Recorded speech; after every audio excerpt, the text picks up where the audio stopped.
Sinampahan na ng reklamo ang mga miyembro umano ng isang gang na basta na lang sumugod sa isang bahay sa Pasig at nanakit sa mga nakatira, kabilang ang mga menor de edad. Lumabas sa investigasyon na pakay umano ng grupo ang isang 13 gulang na babae na nobya umano ng 30 anyos na sospek. Nakatutok si June Veneracion. Ang lalaking nakapulang cap ang itinuturing ng Pasig Police na pangunahing sospek sa bayolenteng pagpasok ng mga miyembro ng isang gang sa isang bahay sa Pasig City. Mapababae man o minor de edad, hindi nakaligtas sa mga suntok at sipa base sa kuha ng viral video ng insidente noong nakarang buwan. Kahapon, humarap sa mga pulis ang 3 sospek na miyembro umano ng gang na kung tawagin ay True Brown Style. In a way, nagsisisi din sila kasi nare-realize na rin nila na talagang may kakaharapin din silang kaso dito. Pumunta rin sa police station ang mga biktima na karamihan ay minor de edad. Nagsampa ng reklamo ngayong araw ang isa sa kanila laban sa mga sospek. We are filing cases of grave threat, acts of lasciviousness, and physical injuries, all in relation to violation of Republic Act 7610, child abuse. Kasi yung mga victims natin dito ay mga minors. Kwento ng mga kapitbahay ng mga biktima, nabulabog ang kanilang lugar dahil sa kaguluhan noong gabi ng September 23. Nagbanta po na kung sino man sumunod sa inyo, papatayin ko. Matabang lalaki po yun. Ang buko niya parang semi-kalbo. Huli ko na ulit nakita, na hila-hila na yung batang babae. Ayoko sumama. Lumalabas sa investigasyon na ang pakay talaga ng grupo ay nagtatago sa banyo na batang 13 anyos. Girlfriend umano siya ng pangunahing suspect na mahigit 30 na ang edad. Siguro na-trigger yan sa pressure, sa stress ng hindi na nakakaintindihan at dahil accordingly dun sa suspect natin, hinahanap niya itong biktima. Para sa GMA Integrated News, June Veneracion, nakatutok, 24 oras. Mga contractor o kaya ay may koneksyon sa contractor. Yan ang alegasyon ni Batangas 1st District Representative Leandro Leviste sa ilang appointee umano ni Public Works Secretary Vince Dizon sa DPWH. Nakuha daw niya ang impormasyon sa ilang sources sa Kamara pero inaming wala raw ibinigay na ebidensya para suportahan ang alegasyon. Tugon ni Secretary Dizon, agad niya itong aaksyonan. Nakatutok si Tina Panganiban Perez. I am asking Secretary Vince Dizon to disclose any and all of his and his team's connections with current, past, or potential future contractors of DPWH projects. Ito ang panawagan ni Batangas 1st District Representative Leandro Leviste kay Public Works Secretary Vince Dizon. May sources daw siyang nagsabing may appointee si Dizon sa DPWH na contractor umano. I was told it's not just one. So I was told that appointees of Secretary Dizon are contractors. May mga nagsabi rin daw sa kanyang may mga inappoint si Dizon na nanghihingi ng request sa mga contractor. Was also told by another source that another one of Secretary Dizon's appointees has been asking requests from contractors already. So maybe Secretary Dizon can also check with all of his appointees who are the contractors, if any, that they have met since their appointment and what they discussed in those meetings. Nang tanungin kung sino ang sources niya, sagot ni Leviste, mga kapwa raw niya kongresista. Pero inamin niyang wala silang binigay na matibay na pruweba. Sa kalagitnaan ng presscon, nakatanggap ng tawag si Leviste. As I said in the press con, I really don't know who's the contractor in your team, but if you can ask them and come clean to the public, then that would, I think, be a sign that there's real change now in DPWH. Nang tanungin kung sino ang tumawag sa kanya, sagot ni Leviste, You can derive from my conversation that he is from there and from DPWH, mataas.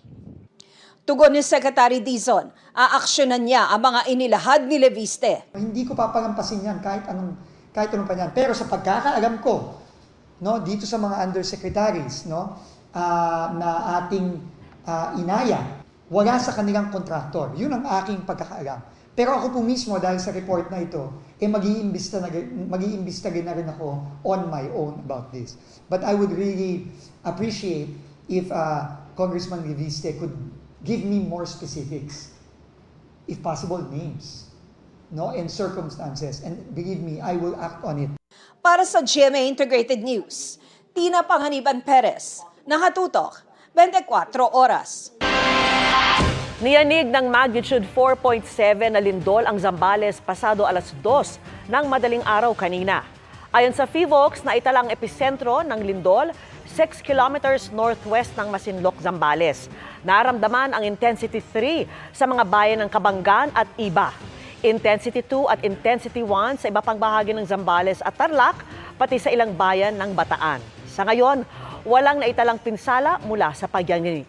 Wala rin inaasahang aftershock ayon sa ahensya, pero patuloy na pinag-iingat ang mga residente. Bukod sa pagpapakulong sa mga nagkasala, sinisikap din ng Independent Commission for Infrastructure na mabawi ang perang ninakaw sa kaban ng bayan. Sabi ni ICI Chairman Justice Andres Reyes Jr., pinag-uusapan na nila kung paano ito gagawin. Nakatutok si Joseph Morong.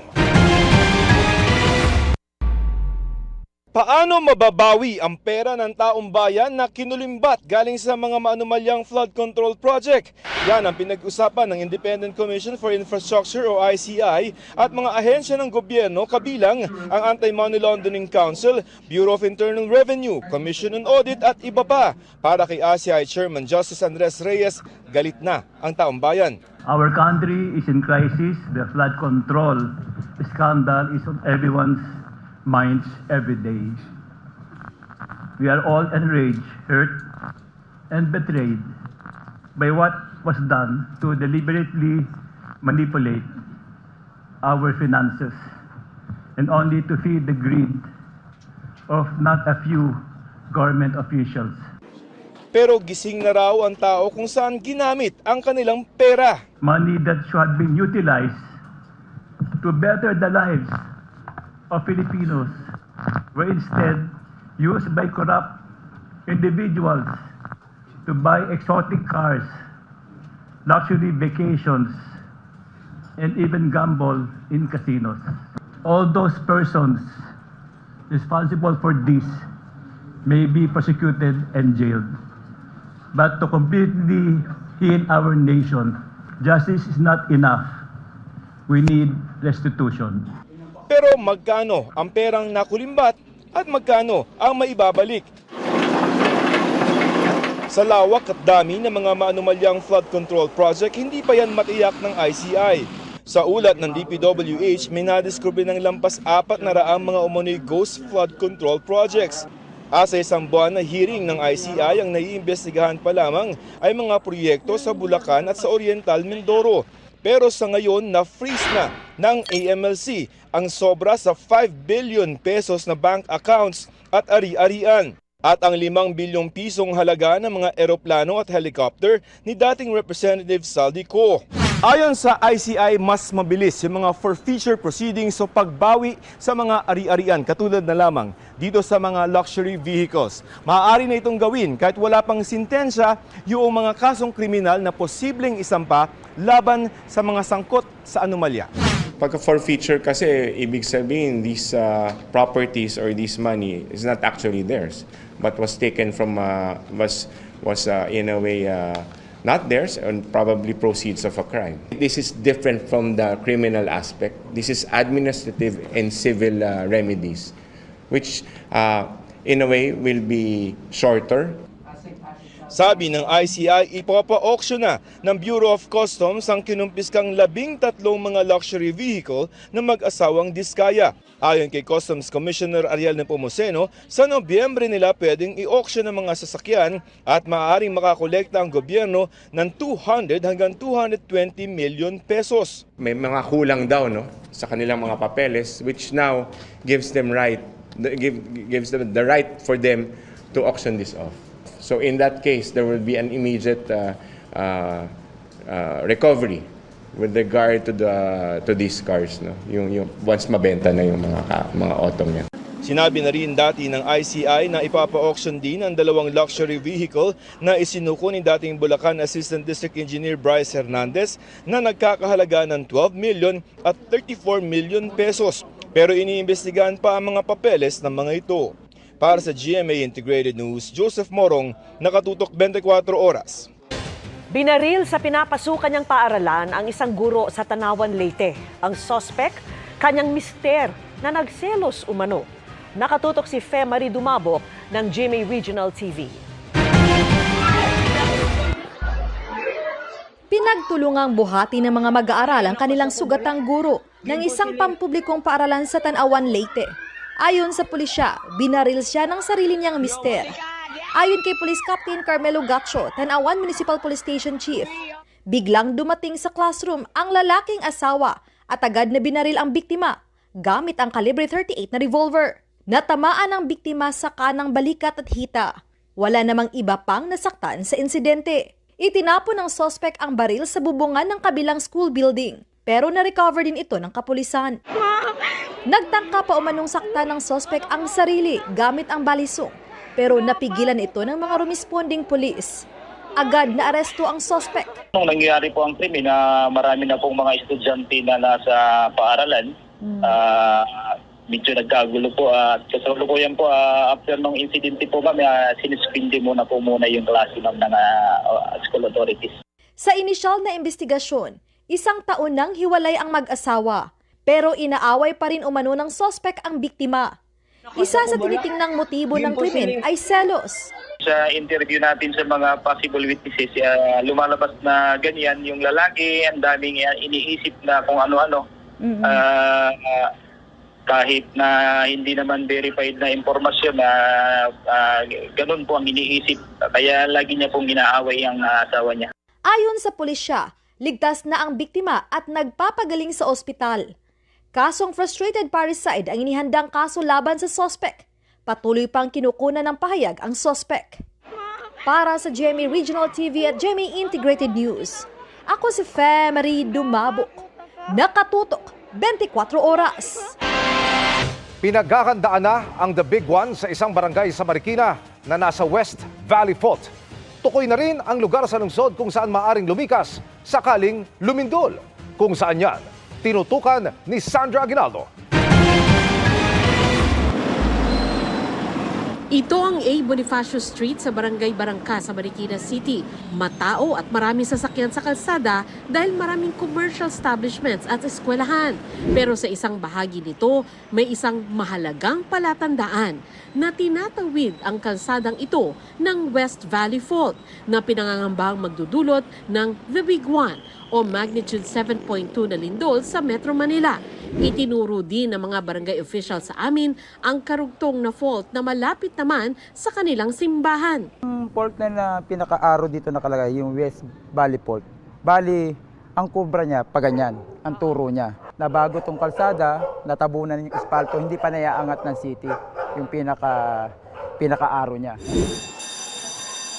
Isinama din nila kami sa ikinasang earthquake drill ng Barangka National High School bilang bahagi ng paghahanda sa The Big One. Nandun yung linya talaga ng fault line sa area na yun. Nag-aalala na po sila na anytime makikita naman natin sa mga bali-balita na baka anytime meron pong mag-strike sa atin at yun na nga po yung tinatawag natin na The Big One. Kaya yung mga magulang po, tumutulong naman din po sila sa paghahanda at pagpe-prepare kung sakali man mangyari yun. Kasama po yung ating mga teacher. Sa labas ng eskwelahan, nakilala namin ang isang inang nababahala para sa kanyang anak na nasa elementarya at high school. Kung maaari na magmo-module na lang dahil sa pangangamba namin na darating na sinasabi na The Big One, na lindol. Ayon sa barangay, nakahanda na rin ang mga gamit nila pang rescue. Meron ding mga go bag na nakaredy. Tinukoy din nilang staging area ang Loyola Memorial Park sakaling mangyari ang pinangangambahan na dapat alam ng mga taga Marikina.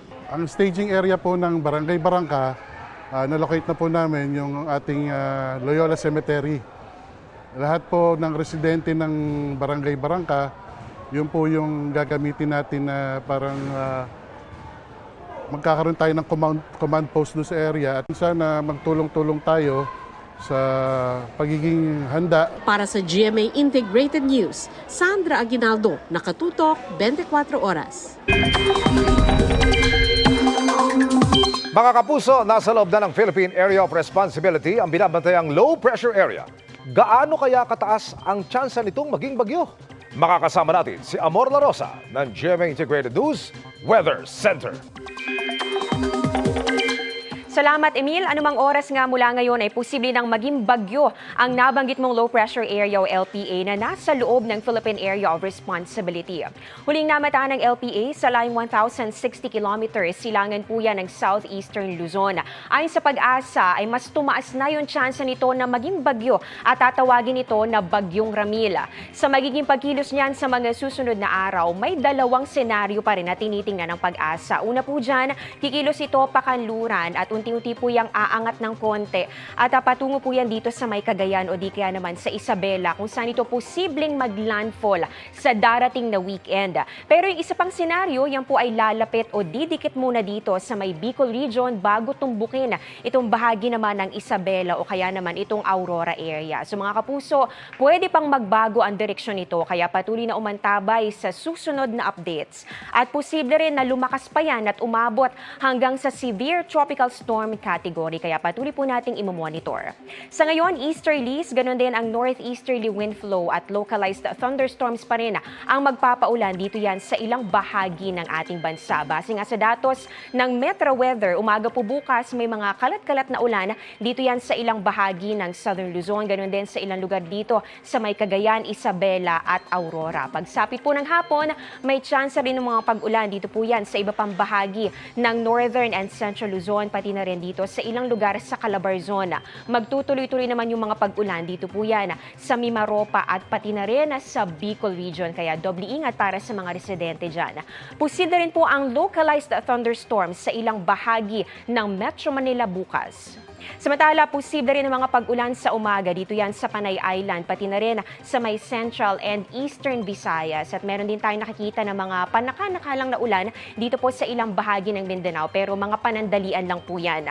Bandang hapon at gabi tataas ang tsansa ng malawakang mga pag-ulan dito po yan sa halos buong Visayas at halos buong Mindanao. May heavy rains o mga malalakas o matitinding buhos ng ulan sa ilang lugar dito po yan sa may Negros Island region, Samar and Leyte provinces, Caraga, Davao Region, Soc-Sargen at pati na rin dito sa Northern Mindanao. Kaya doble ingat at maging alerto pa rin sa banta ng baha o landslide. Yan muna ang latest sa ating panahon. Ako po si Amor La Rosa para sa GMA Integrated News Weather Center. Maasahan anuman ang panahon. Hindi nyo ba ako kilala? Ellen! Siksik, liglig at umaapaw ng katatawanan, good vibes at nostalgia ang 30th anniversary episodes ng pambansang comedy show Bubble Gang. Bukod kasi sa mga bago at classic skits and gags, bigatin din ang guests sa two-part 30th anniversary show na Batang Bubble Ako.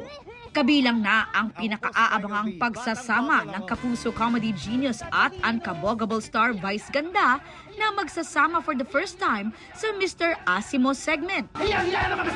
Super happy. Talagang minamanifest ko to noon pa eh. Dream kong makapag-bubble gang. So at last nandito na ako. Excited ako kagabi pa lang. Siyempre kasama ko si Bitoy. No? Naririnig ko yun kahit sa live nyo noon sa It's Showtime. Pag komedyante ka, magkukumpleto ng pagiging komedyante mo pag nakapag-bubble gang ka. Galing-galing mo magsalita. Uy! Kung may mga first time, mayroon ding mga magbabalik. Isa sa mga OG kabubble na si Ogie Alcacid, reprising his iconic role as Boy Pickup. Boom! Ito ko ulit sa GMA. Yes! Unang-unang happy anniversary sa Bubble Gang. 30 years, grabe. Bibilangin mo, 30 years, oh. Ang hirap nga bilangin mo sa daliri eh. Para bilangin mo pa yung number of years na namamayagpag ang Bubble Gang. Nakakatuwa, so blessed that I'm here today na makisaya at maki-enjoy sa mga co-actors natin dito sa Bubble Gang. At syempre, di rin mawawala si Neneng B. Sam Pinto. Yung reaction ko nga parang, totoo ba na ibabalik nila to? Kasi Neneng B, was a big part of my career kasi it really helped me. Kasi may time na hindi na ako Sam Pinto eh.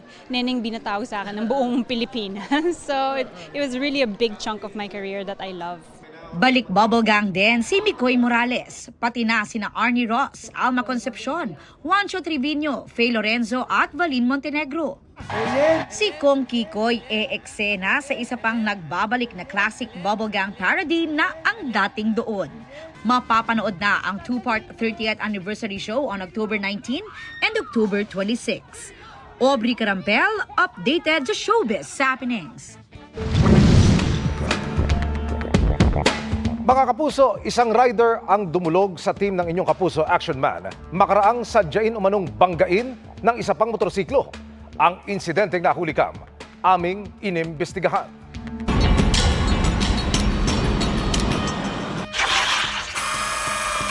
Masdan ang kuha ng CCTV sa dalawang motorsiklo sa kanang lane.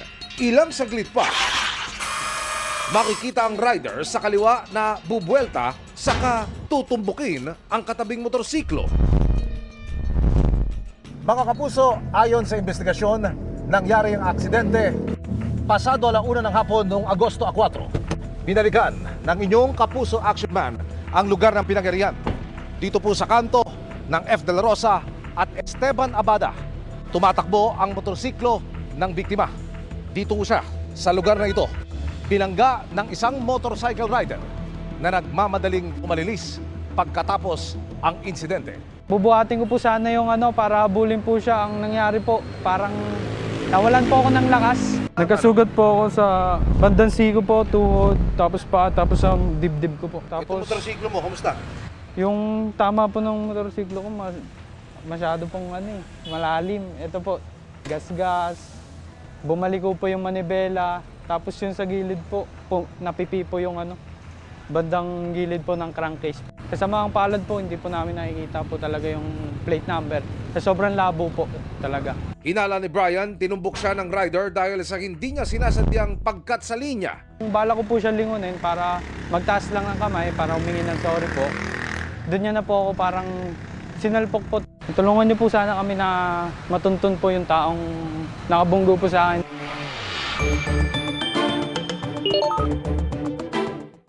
Dumulog ang inyong kapuso Action Man sa Quezon City Police District Traffic Sector 3. Tuloy-tuloy po yung po namin, ma'am, yung pag-follow up namin, ma'am, hanggang makaya namin, ma'am, na i-resolve sa mga CCTV kasi yung nahirapan kami minsan, ma'am, kasi yung CCTV po, ma'am, minsan yung lalo na pag hindi masyadong malinaw. Ngayon, ang ginagawa namin, ma'am, pinapa-enhance po namin. Anong kaso yung pwedeng isumpa dito? Damage to property and physical injury po. Ang PNP Highway Patrol Group tumutulong na rin sa pagtukoy sa plaka ng nakabanggang motorsiklo. Pag makuha namin pwede naman mag-file ng case para kahit doon sa registered owner.